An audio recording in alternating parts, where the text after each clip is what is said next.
Thank you for joining us here this afternoon at Te Papa for announcements which relate to making sure that we are maintaining and supporting our critical arts infrastructure at a time when their income has been hit in the way that many others have experienced the consequences of COVID-19.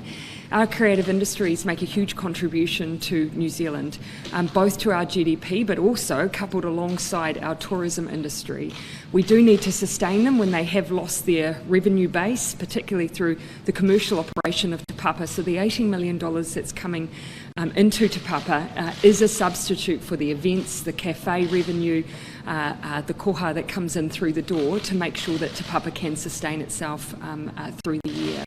Well, the arts industry not only contributes to almost 4% GDP in New Zealand, coupled alongside our tourism industry, they are destinations, and so that means that for both domestic tourism and just for New Zealanders, there is that reliance between the two for likes of hospitality, tourism and our creative industry. So we need all of them to thrive in order for that sector to work really well together.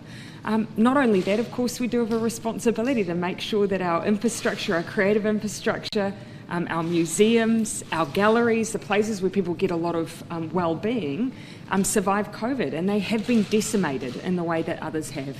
This is part of our national infrastructure. You know, this is a real treasure for New Zealand. And I think when we talk about the places that give us a sense of getting back to normal, the ability to come and visit a place that is so special to New Zealand again, albeit with some different requirements, is really important.